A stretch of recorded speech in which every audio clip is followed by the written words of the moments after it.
I've been giving my title as the city in literature under the general rubric of the city in modern man. I'm told what to make of it, if I could make anything of it. The city in modern man and the city in literature. And these are my subjects tonight. There's more than, I think, merely fortuitous or an oversight on the part of the directors of this series when arranging their list of topics, the city in modern man and the city in literature, that it should come out that they seem, to me at least, discrete and miscellaneous topics. I don't think they're the same thing, and the difference between them has given me my cue for what I want to say tonight. I think that there is a literature of the city, and that there is, of course, the city in literature. And I want to proceed with various more or less accidental digressions from the literature of the city, which I will gloss vaguely and briefly, to the city in literature, which is something else again. And in dealing with a lot of subjects, I want to take the liberty of focusing on the city in poetry for certain obvious reasons. Students say poetry is shorter than prose, even though it may be less easily understood, and for me it narrows the field considerably. I should think it would be possible to say, and in so saying to be about 75% accurate, that without the city there would be no such thing as literature, at least as we've always known it in Western civilization. The arts of writing and reading are the invention of scribes. I'll call them these scribes. And these scribes, and I think perhaps Professor Smith might have mentioned this in his first lecture, which I was unable to attend, but the scribes served the priesthood of the ancient city, and then the warehouse keepers and administrators, perhaps both together. The scribes came into being with their paraphernalia, pencil, pad, when there was a surplus of food, and men had settled down sufficiently of given time and energy to grow that food. Scribe service was available for purposes of theology and bookkeeping and record keeping, and by record keeping I mean what is called historiography. And you have papyrus scrolls and parchment scrolls and baked tablets left to testify to that. The purposes of that kind of literature are fairly, I think, unself-conscious. That is, they are an automatic function of society, and the scribe at that time is more or less anonymous, and not counting the obvious exception of the Hebrew prophets in the Old Testament. Now, either cities are taken for granted under those circumstances as part of the human world, and so praised and gloried and magnified by the scribes, who may sometimes be poets, as expressions of human grandeur and of power. And that's only natural in such a case, but a naive case. And Louis Mumford tells us, and has told us over and over again in a lifetime of writing, it is only natural for all power in the city, which is really a fort, to belong to the priests and to the warriors and to the king, and so do the scribes belong to them. Or it is only natural again by outlaws, in this case, for the city to be excoriated as a place of wickedness and impiety, in which case, if you take Amos or Isaiah or Jeremiah, you have a renegade scribe, renegade prophets or poets, who in the Old Testament will promise destruction, but rebuilding of the city in greater glory after men have returned to righteous ways. But in either case, whether men are good or bad in the ancient world, it is the men themselves and not the city who are blamed for the misfortunes of society or civilized mankind. Men in naive times are of the city, and you attack them and their force. but not the idea of the city itself.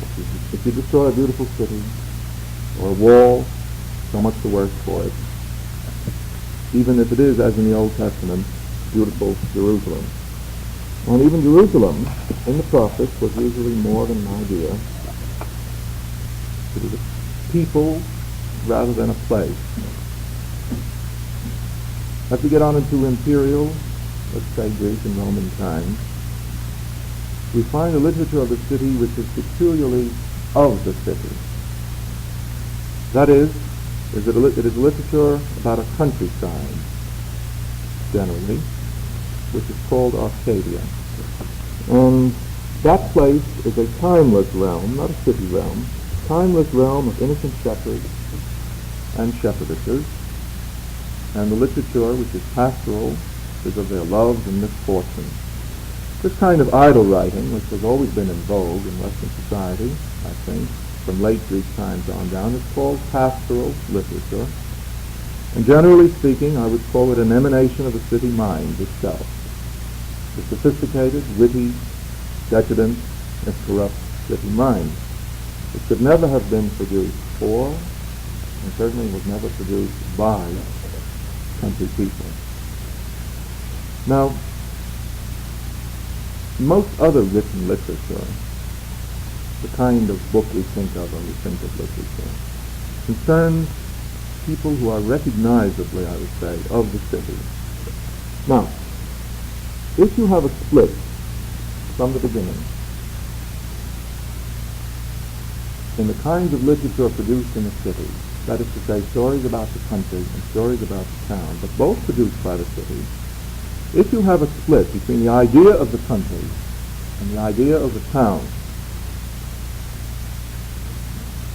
you have the beginning, I think, of one of the most constant, one of the most powerful, and I personally think one of the most dangerous ideas in the whole of Western history. And I'm thinking now of that great bugaboo of philosophy, of the town planners, of literary criticism, of the architects, of the historians, and even perhaps of philosophical thought itself, non-scientific thought anyway.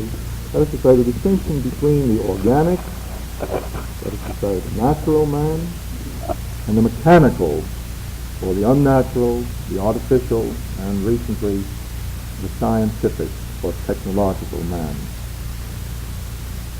Now the organic man, in this way of thinking, the organic itself, stands for life, for trees, for plants, for animals, for men in the country, men who are unspoiled, men as they come from the womb or from the breast or from God.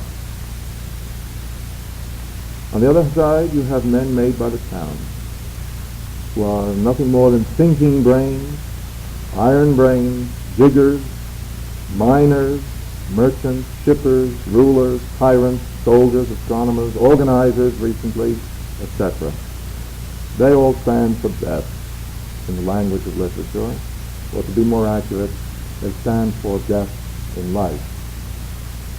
Now, this division of man into natural and unnatural runs through our literary history, in English poetry anyway, since the beginning of the 19th century, since, to give you two catchwords, Blake and Wordsworth. And I think it is in the essence of our commercial iconography today. It's dwindled away from poetry and it's gone into advertising. If you want to have a good drink of beer, or you want to smoke what is supposed to be a good cigarette, or enjoy a Jaguar, you do it on green grass, beside a running stream, or on horseback with a tattooed cowboy, or you're on the deck of a yacht, or you're halfway up a mountain suspended from a rope when you light up the pack. The presumption being that the sunset is more beautiful if your car will go up the grassy slope and bring you to that wonderful sky that belongs to Ford. Now this feeling is so deep and so ubiquitous in our society anyway, that I think that the hapless manufacturers of our dopes and our poisons and our stimulants and our clothing and our means of transport have to put their wares into the bucolic scene in order to make them seem wholesome, because, of course, palatable they are. There is a demand for them. But to stimulate the demand and to make it seem like a clean and natural demand, you have to put it on grass. You have to make it possible to do these things under the trees. Well, I think this is all nonsense, and a moment's reflection or a glance through any magazine will show you how absurd it is. And if you need proof, we seldom get a chance to use this kind of proof, but if you need proof, I would suggest trying to give a small and innocent child a glass of milk which you've just extracted from the udder of a cow and see if the child will drink it. Well, of course, you can say that the child thinks the milk comes from a bottle and he's been spoiled. I'm not so sure of that. I think he has sense. Now, what is of significance and interest to us, I think, in this idea, is a kind of philosophy that's grown up since the Enlightenment. It's coincidental with, and perhaps it is even an effect of, the growth of the modern city, more or less as we know it. The idea that natural man, country man, is moral man, and city man, unnatural man, is immoral, depraved, adulterated by sophistication, to be redundant, or reduced somehow from a previously existent state of wholeness, a state of innocence and self-possession. Somehow people got it into their head in the 18th and 19th century that the natural man was childlike, that children were innocent creatures, and even, and this I think is really absurd, that children were whole creatures, or even wholesome creatures. Looking back a few generations, or a few decades, it may be, because our modern conurbations have grown so terribly fast since 1800, it seems to have seemed to people that their childhood was a kind of green thing, a country thing. And that when men were younger, when men were more rural, or more primitive, they were childlike. Of course, people in the very same century and a half, since 1800, believed that children were savages. And as they got to know savages, they came to believe mistakenly that savages were children. And I think we don't hold to that opinion everywhere anymore. Now this kind of mistake, for it is a mistake, occurs in European literature, in the literature of Great Britain, say, and in Dickens we will call it Victorian sentimentality, the idea that children and savages are simple. And it's a puzzling idea. It is not so puzzling as it might seem in America, where after all, the modern city is a thing that has grown up within the memories of two hypothetical, long-lived generations. There are people whose parents were born before the Civil War, still alive today, and who can tell you what the history of the city has been in America and how it has changed. America, once upon a time, it appears, had lots of green space and wilderness, lots more than it has. And if you didn't like the hustle and the bustle and the vice of Philadelphia and New York, and Philadelphia was, even in its most beautiful Franklin-esque days, quite a vicious city and renowned for its stews and taverns. If you didn't like the vice of Philadelphia and New York, away you went, west, or into the small town and village of Concord, let's say, or perhaps into a cabin near Thoreau. And there, in nature, you found what is natural. You found the organic life and the rhythms of natural needs, the rhythms of natural life being dependent on what it took simply to survive. One might say that the meaning of America for the 18th and 19th centuries was simply this. Europe and the settled Atlantic seaboard was, taken as a whole, a wicked old city, a universal Babylon, an inferno, as it became, indeed, with the Industrial Revolution, a vast city, or else was in process of becoming such in America, and the countryside lay always to the west. America on that scale was all country, so to speak. And I think it was a useful notion. Perhaps it was less than a notion, it was a myth. And it's got a lot of people in, got them away from the city and got them out into the desolations of the west, where they were taken care of by nature and the Indians and hardship and the wind and so forth. Well, the west no longer exists, and the wildernesses are gone.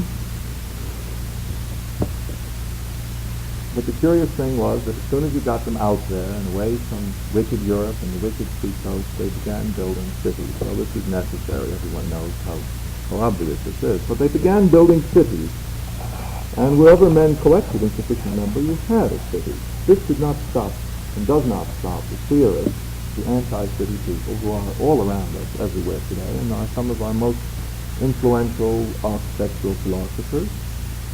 And the cities they built, well, America at that time was, and so people still think it is, a kind of new frontier. The hope of most American writers and thinkers, curiously enough, at least of all of our important thinkers, was that America would remain, and had to remain, somehow a frontier. From Jefferson on down, one and all of our important writers, one and all, they hated the city. They hated the American city, and with good reason. The American city was dirty, it was ugly, it was violent, it was dangerous, it was unsettled, it was ramshackle, it changed under your nose every hour, and it was merciless to the achievements and the aspirations and the aristocrats who had founded them alike. They hated the idea of the city itself, not only the contents of the city. Well, the American city, as we all know, is not the European city. But Jefferson did not like, using him as our first, did not like the European city either. Probably because he was an American.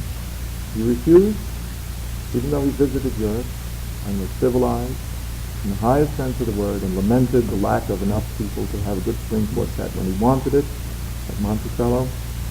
Jefferson refused to have any truck with cities or with founding them. He resisted the foundation and he resisted the planning of laws for new cities until after the War of 1812, when he discovered that you needed guns and you needed ironworks if you wanted to remain independent. It was after the War of 1812 that Jefferson decided cities were all right, but only if they were just big enough to give you cannons. Hawthorne, perhaps our first great novelist, wanted the cities to be burnt to the ground every 50 years. This was the only way to purify them. And he had a point, because he was a man who could, although he was a writer of the city, he was a man who hated and saw everywhere the temptations which the city gave to the most innocent of people to become immediately, naturally, I shouldn't use that word, it confused my categories, but become immediately corrupt and corrupting. And dirt and evil were what cities were to him. He did not like the country. He went to Brook Farm, to become a farming socialist, and he quit very fast.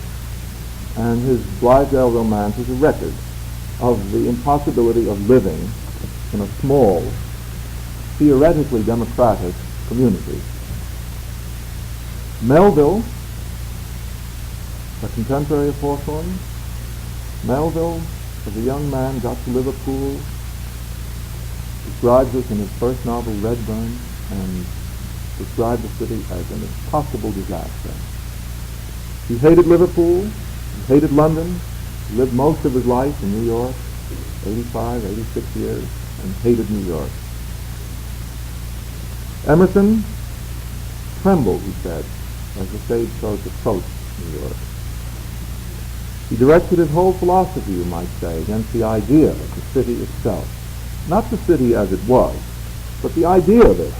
Because he felt, and I think he's an important organic philosopher, he felt that men in the city could only be partial men, functions, social functions, mechanical functions, civil functions.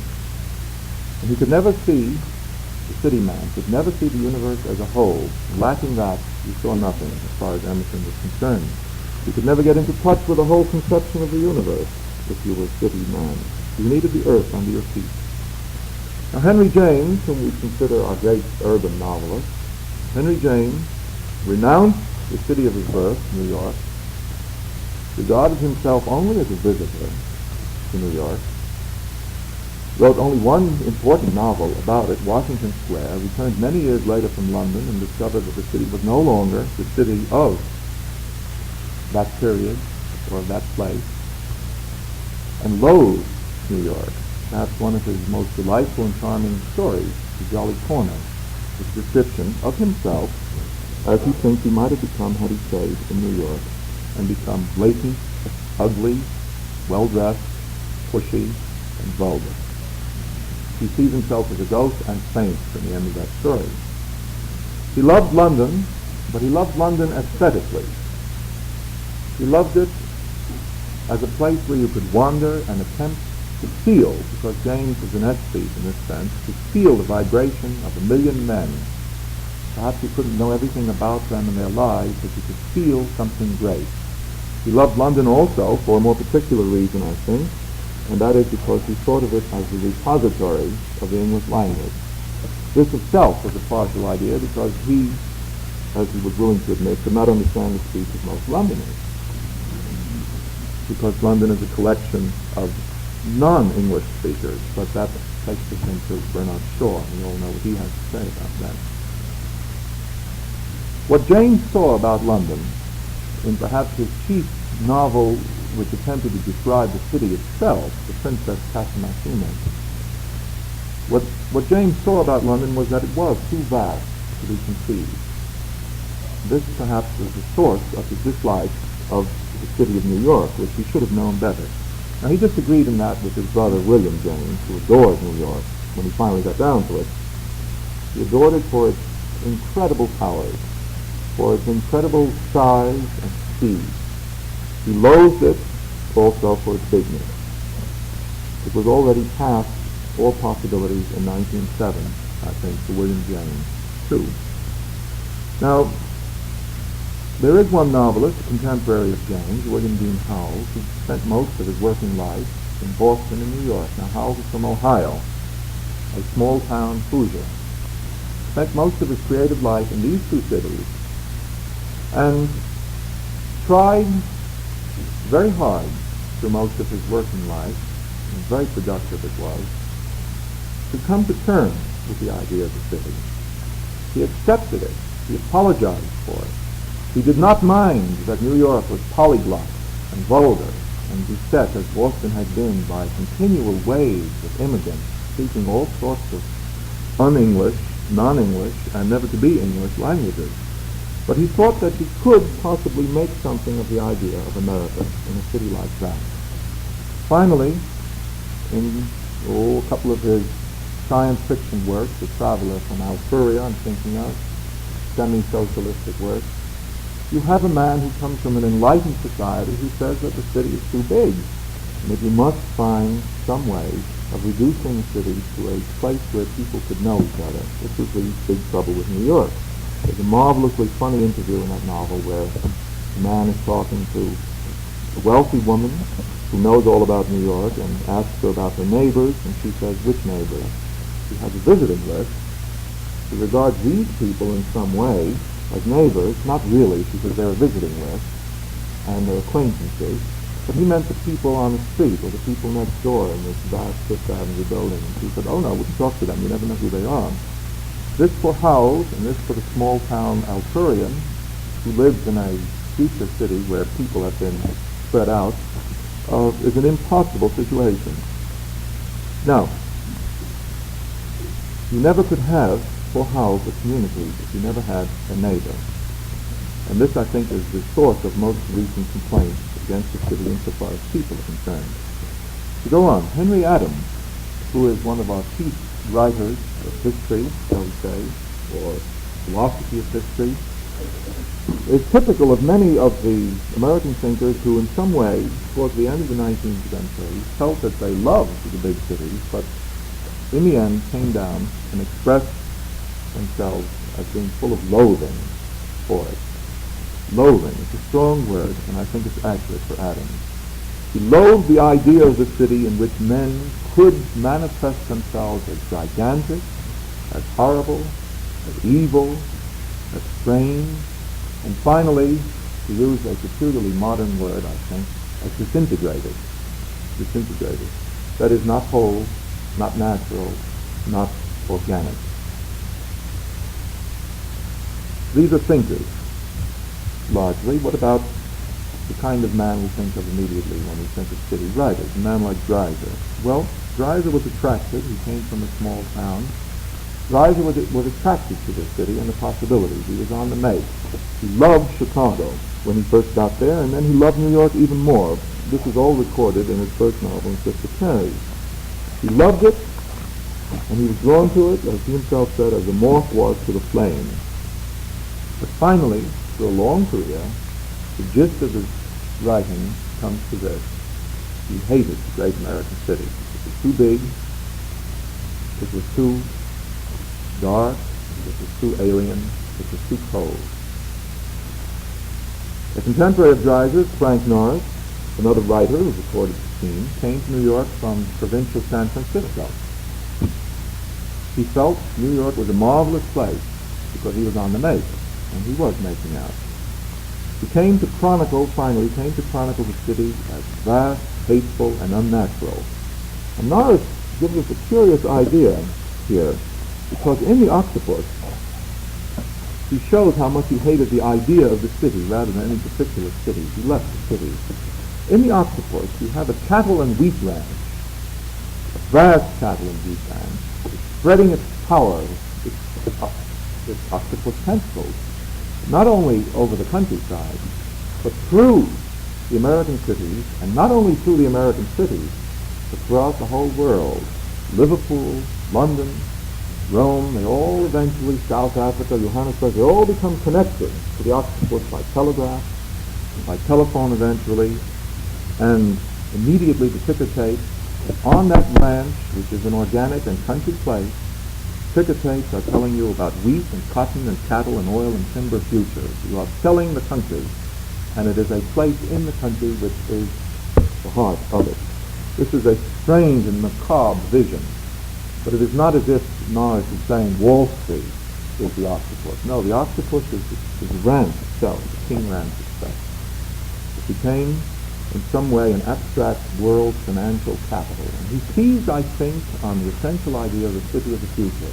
Not so much a place where you implode, as they say nowadays, people, or where you impact bodies, but a place which is interconnected with every other place, such which is the brain, or perhaps the heart. I would think you would think of it as an abstract brain, an IBM center.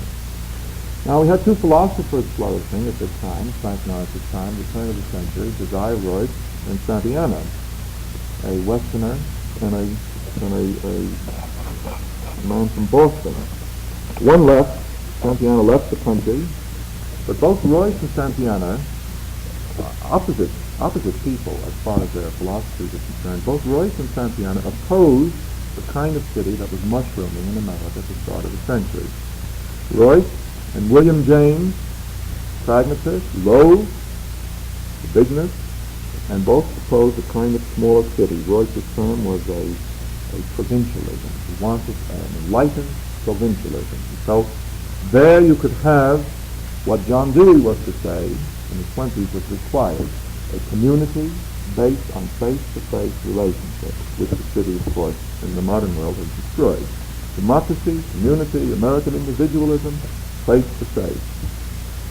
Finally, the last great 19th century demagogue in the same vein, Frank Lloyd Wright, and ideally loved everything he had to write, but he is a kind of 19th century figure, even though he died yesterday. He wanted to destroy, and fought all his life to destroy all the cities in America. He wanted to destroy the very idea of the city. His great scheme, which he called Broadacre City, was an attempt to return to what Jefferson himself at the very beginning said was necessary, a checkerboard pattern of small communities which would be part of the country and yet not part of the country, I mean countryside. He wanted to destroy, of course, Wright wanted to destroy Manhattan, perhaps because he was never quite accepted in Manhattan, in the same way that Frank Norris wasn't accepted in Manhattan, and Dreiser was beaten by Manhattan. Broadacre City, an acre per person, spread them out over the country, All the persons in the country spread out everywhere, connected, because he was not a hater of the machine, connected by high-speed strips. Frank Lloyd Wright was the man who drove 95 miles an hour in his Jaguar. By high-speed strips and TV and telephone and radio, but spread out everywhere, and people in connection abstractly. However, their feet would be planted solidly on the ground. There would be small electric power units for all of them. The voltage lines would go everywhere. This is his idea. But their feet would be on the green earth itself, and they would dwell in homes that were nothing more than blockhouses erected, I suppose, against hostile Indians who no longer existed. Well, it is no wonder, having lived, all of us, and I mean all of us, I think, because I'm going to speak very abstractly from this point on, as recent immigrants to this continent, that we should be romantic and against the city, because being against the city is largely a kind of romanticism. Those who are writers or philosophers, it is no accident, should have gone from the country town to the new American city to make their fortune, find those cities unconquerable immediately. Now, I think the mistake of the Romantic writer was to have regarded the city in the light of the cities of mankind's past. That is to say, as human places.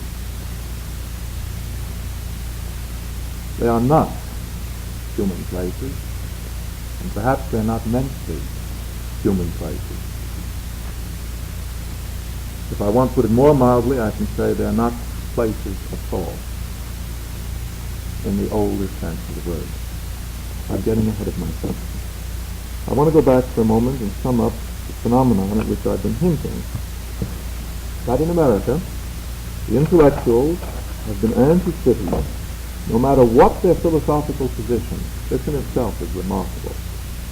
Jefferson, after all, is a kind of deist.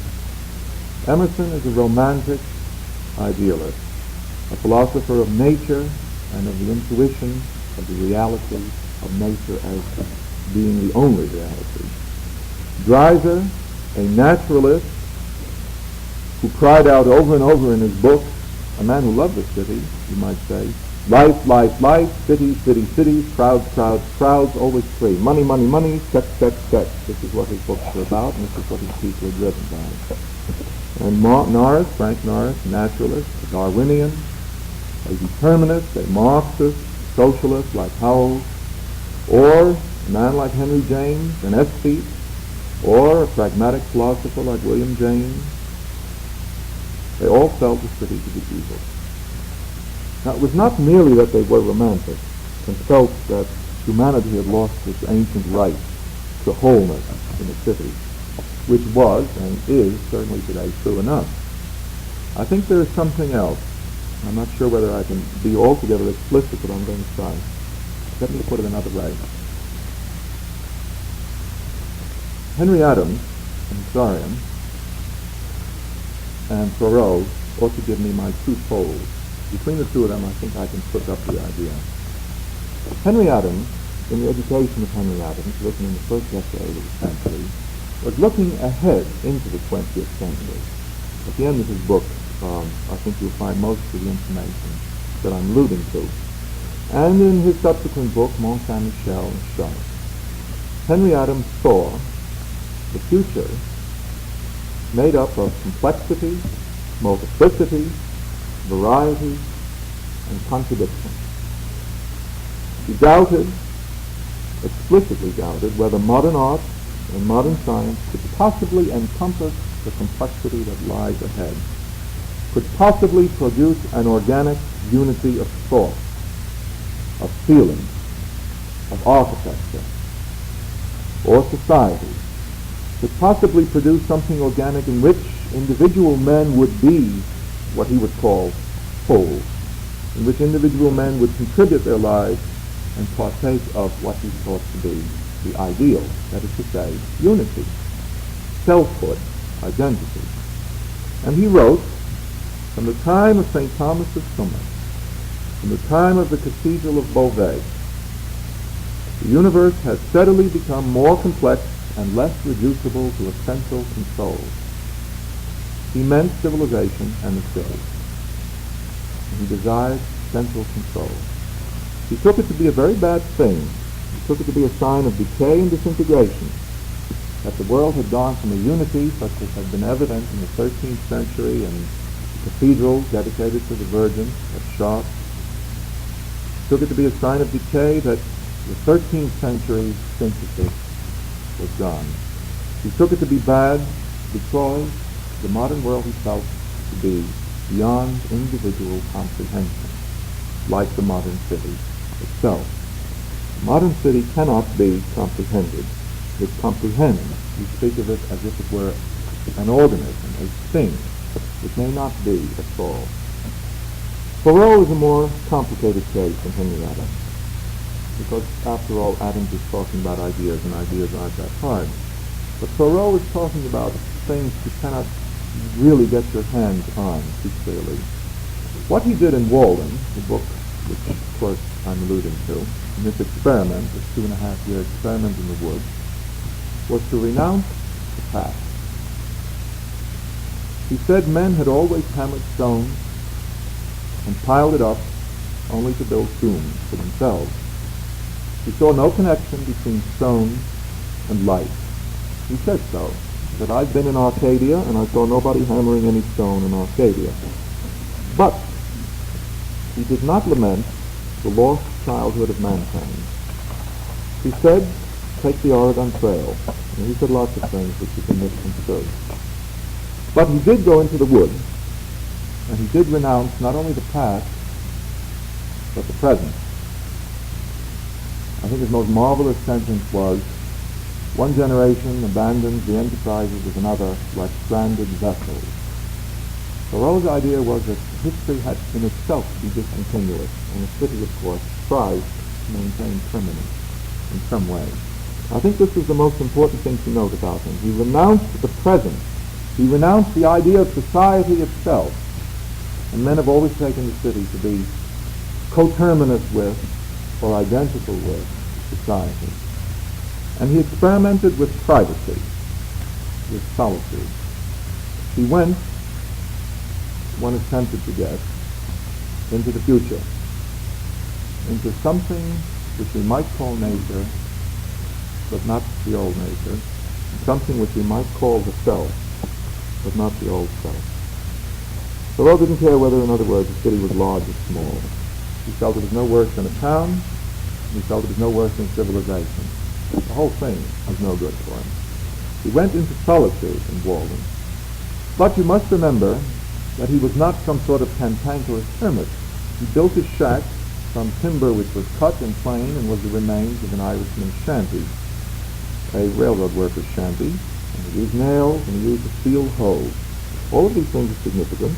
And the train, the Fitchburg train, ran right past the end of Walden Pond, a quarter of a mile from his shack, right into Cambridge, where he got books from the Harvard Library, and used the library better than people who were at Harvard at the time. There's something very special about Thoreau's experiment. Now I think maybe I can try to come ahead to the point I'm driving at. The modern lament about the city, literary lament, and I think it is only slightly advanced from the complaints of the 19th century writers, is that the expansion of what we call megalopolis over the whole countryside, and the extension of cities into super cities, and the super cities reaching out via the modern means of communication over the whole country, by plane, by car, radio, telephone, television, etc., the growth of the city over the entire world, as it is indeed happening right now, and perhaps soon enough to the moon itself, and then, who knows, the spread of the city so that soon most people in America will be living, as indeed they are already living, in cities, is accompanied by a loss of community. This is a big complaint. The spread of impersonality, the decline of individuality, and the destruction of the community which made democracy a possible idea to our forefathers, an idea possible in the town meeting of New England or the small controlled town, let's say, in Hoosierville. But even in Hoosierville, the city already has gone through, like a whirlwind, in the last 15 years. Hoosierville is rotten with the statistics, the IBM record of everyone there, and worst of all, or perhaps best of all, who knows, I think one can look at it neutrally, the abstract sound of the city itself as it comes to the radio and the television and the telephone. The music, the language, the means of expression, the sound itself of the city is purified, and it reaches everywhere. Now this city, which aesthetically speaking has penetrated the world, if you read Mumford, you will be reminded immediately that what he's saying is that the city is like a cancerous growth, which is sending its filaments like a tumor into a healthy body. Or the city is like some sort of surf or moth, which is penetrating skin. City has reached to the heart of the human existence. It's gone further. It's no longer a bodily thing. It's no longer a physical thing. In short, the city has become what George Simmel, the sociologist, said a half a century ago, not merely a physical environment, but a state of mind. Simmel said the city has a mental life. He said it a long time ago. Now, I want to suggest that this is a hint for me. If you take this for the purposes of literature a little farther on and say that the city not only has a mental life in some super abstract and hideous seeming way, but that it is a mental life. It is a mental life, and moreover, we are not part of it. In certain instances, at least, it is, on the contrary, a part of us. We are not part of the mind of the city, but the city is part of our mind. How is that possible? Well, the city is not, or will not be in the future, if I can predict, a spatial thing, or perhaps not only a spatial thing, but a temporal phenomenon. So far, in our history, in America at least, men have explored and expanded through space. We're still doing it. We're spending a lot of money on going through space.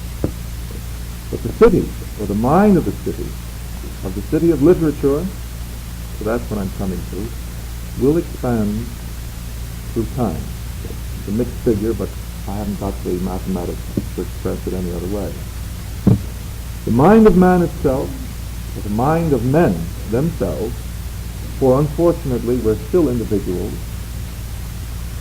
and we deny our enlargement, and perhaps from this comes the sickness in the city of which we all speak. They say the city makes men neurotic. It's quite possible that we are neurotic because we resist this enlargement of the mind, this expansion. We resist shucking off individuality. Perhaps we're growing out of it. Perhaps because we still desire to be individuals. I think the mind of man itself must be looked into if we want to find a mirror for what we call megalopolis. Now, in the literature of the modern city, this is one way of looking into the mind of man, or I think perhaps I should say the postmodern city, because I'm talking about 10 years from now or 100 years from now. In the literature that we've had of the city, some of you will think of Joyce's Ulysses, and in the future you're going to have to begin to think of Joyce's Finnegan's Wake. Each mind articulates and is articulated by nameless and unseen forces and powers, nameless and incomprehensible drives and specialized functions, made visible only by the endless facts of the city itself. The city is our creature, is an emanation of our mind. In psychology, I suppose you can use all sorts of cant terms: power drive, libido, ego function, fractions, whatnot, sensors, superegos, I have a list, unconscious motivations. Timeless traumas, archetypal forms, identities, masks, green memories, true and false green memories, etc., etc. Each mind is a kind of little city in modern psychology. I don't think it is any accident that dynamic psychology has grown, coincidentally with the growth of the modern city and the specialization in it. It's a curious coincidence. With the growth of autonomous social functions in the city and services, with the increasing number of what we call isolated individuals, faceless, lonely crowds, alienated cells divorced from what heretofore were regarded as whole men, full men, organic men, the city where each individual is himself a special function. The modern mind finds its function, when I say modern, perhaps I should say postmodern, will find or finds its functions within itself.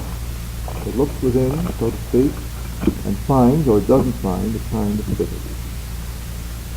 It is no wonder that men, being so atomized in the city's economics, so pulverized by social specialization or business specialization, industrial specialization, should think of himself as an effect and not a cause.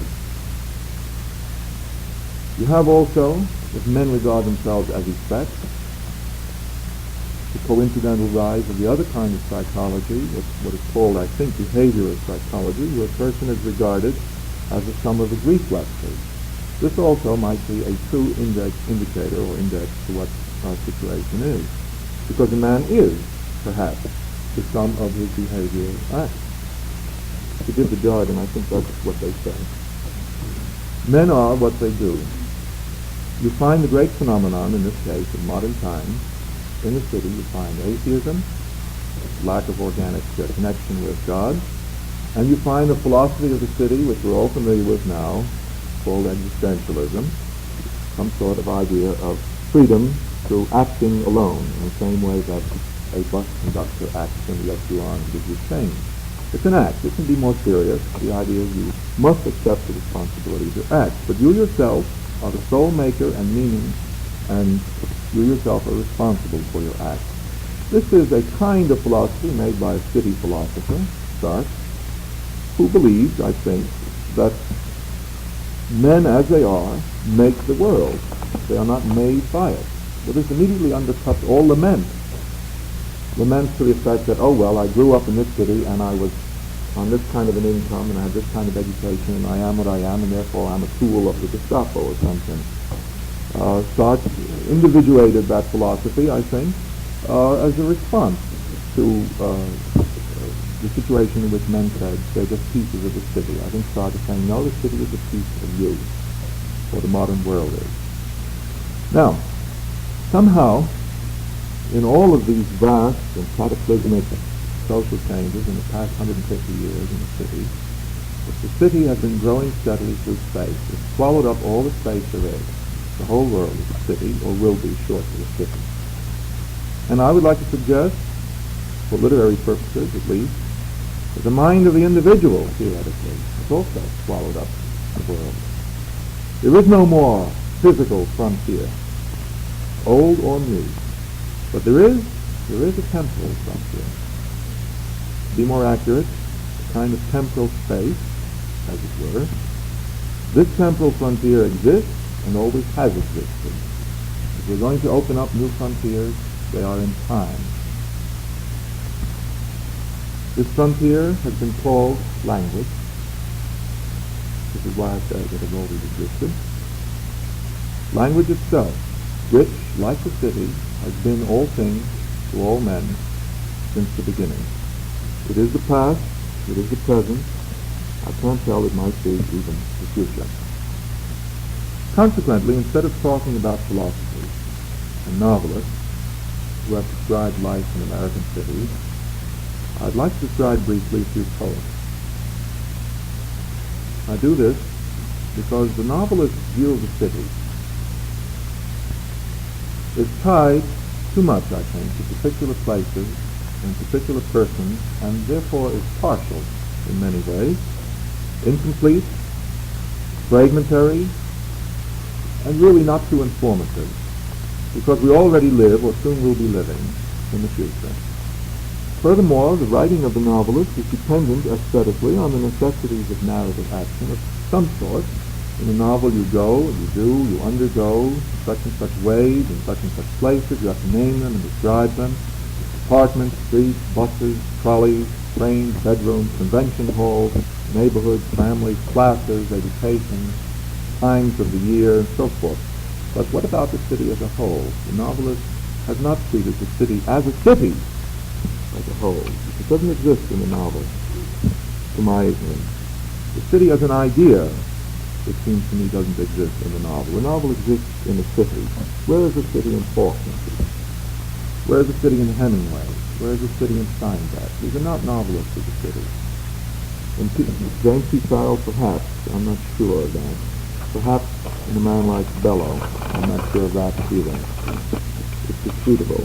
No, I think, as Henry Adams said, the universe, the civilized universe, broke down a long time ago. It's been breaking down. He found this breakdown visible in the aggregations of powers and forces in the cities of Western society. And I think this breakdown has made the idea of the city itself, to repeat the word, incomprehensible to us. You cannot understand city as a city. And as Thoreau discovered in his wilderness solitude, man himself was almost incomprehensible to himself. So if the city has become incomprehensible, and as Thoreau, I think, showed us, and of course religious mystics have shown us as always, man is incomprehensible to himself, we have two incomprehensibilities. And so, of course, we have plenty of room for exploration and discovery. To have an idea of the city of the future, perhaps you ought to try, somehow, I'm not going to, tonight anyway, to fuse these two perceptions or insights. But the poet speaks, unlike Henry Adams spoke for history, the poet speaks for himself and somehow speaks through language for all men at the same time. And our poets of note in America, I think, I'm not going to speak of all of them, just a few, speak mostly in terms, when they do speak of the city, very few of them do, but they speak of ecstasy and damnation in the city. Their experiences are of heaven and of hell in the city. These are metaphors, and of crowds and civilization, and of joy and of madness, all of which are abstract terms for the possibilities of the city. I've selected four. I regard two of them as reactionary, in the sense that they react against the city. Maybe they're also reactionary politically, I think they are. And two, not as their opposites, progressive, because that's a useless term for my purpose, but as visionary. I want to present my reactionaries briefly first, because I'm not on their side. I can't be on the side of the past. I can't afford to be. I don't think anyone can. The first reactionary is well known to you. His name is Eliot, C.S. Eliot, who, surprisingly enough, when looked at from the point of view which tries to discover whether a man is a poet of the city, gives us very little of the city except a couple of sordid mysteries. You all know his first famous poem, the love song of J. Alfred Prufrock, which is a description of some nameless city, but really is a description of a psychic situation. I don't need much of this. Let us go through certain half-deserted streets, the muttering retreats of restless nights in one-night cheap hotels, and sawdust restaurants with oyster shells. Streets that follow like a tedious argument of insidious intent to lead you to an overwhelming question. Oh, do not ask, what is it? And he never quite answers what it is. It's something else than the city. The city is just a place where he has to go through. Perhaps his most clearly focused poems of the city are the preludes, short early poems, which are imitations, La Forge. And he gives you a description of the city which is very tiresome and familiar to us all. The winter evening settled down with smell of steaks and passageways. 6 o'clock, the burnt-out ends of smoky days. Now a gusty shower wraps the grimy scraps of withered leaves about your feet and newspapers and vacant lots. The showers beat on broken blinds and chimney pots, and at the corner of the street a lonely cab horse steams and stands. And then the lighting of the lamp. In the next prelude, the morning comes to consciousness, the faint, stale smells of beer from the sort of trampled street, with all its muddy feet that press to early coffee stands, with all the other masquerades that time resumes. And then, in the fourth prelude, he returns to 4 and 5 and 6 o'clock, where his soul is stretched tight across the skies that fade behind the city blocks, trampled by insistent feet. And evening newspapers and eyes, assured of certain certainties, the conscience of a blackened street, impatient to assume the world. And then he ends by saying that the world revolves like ancient women gathering fuel in vacant lots. This is the extent of his imagery, and today, of course, it's a genre. You're thinking of it, when you see this, of a skyglyph photograph of an ancient woman gathering its sticks in a lot, or perhaps one of the WPA depression photographs of some men warming themselves at a fire in a broken down street where they've broken some boxes apart. That's the most, I think, Eliot can give you at the early part, and it is a matter of back alleys, which is not the city. In another big poem of his, early, in Gerontian, we have a poem about history, but nothing of the city, really, as city, in it, except for the speaker who is in an old house cast off in a corner of the city, thinking of what he did not do. Now, his most famous poem, I think putatively, is The Wasteland. I don't deny that it is his most famous poem. What I meant was putatively about the city, but I think it's always taken to be a synonym for the modern city, which is the wasteland. It's full of images about decrepit times of the year in London or in other cities. But I think the poem is about the failure of modern man to be whole. I call it reactionary because it depends not on a description of the city or a reaction really against the city. The city is used to explain the failure of some connection.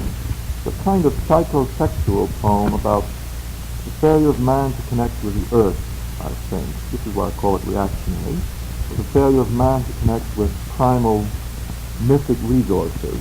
Perhaps the failure of modern man to connect with Ur Christianity, I don't know. It's hard to understand Eliot. But it's an eloquent poem, and it gives us city personages. I think I could just point out to you a kind of transcription from Baudelaire, very famous. Unreal city, under the brown fog of a winter dawn, a crowd flowed over London Bridge, so many. I had not thought death had undone, so many. Sighs, short and infrequent, were exhaled, and each man fixed his eyes before his feet, flowed up the hill and down King William Street, to where St. Mary Woolnoth kept the hours with a dead sound on the final stroke of 9. In the next section of the poem, we have a description of some elegant lady who sits in a house which was not built by Le Corbusier, but is an ancient inherited Elizabethan Roman house. There's a scene in the bar, which you're all familiar with. I can't read as well as Eliot can, but I think there are some passages here, again, where he calls the city, again, unreal. This is not to come to terms with it, it is to deny its reality, and I'm not sure we know what a real city would be. In the fire sermon of the wasteland, he describes the Thames in the autumn. The wind crosses the brown land unheard, the nymphs are departed. Sweet Thames, run softly till I end my song. The river bears no empty bottles, sandwich papers, silk handkerchiefs, cardboard boxes, cigarette ends, or other testimony of summer nights. The nymphs have departed, and their friends, the loitering heirs of city directors, bosses, have left no addresses. And then the hero here sits on a winter evening behind the gas house. Perhaps the most lovely passage of the book, of the poem. I should have marked it. I hear it, but I want it accurate.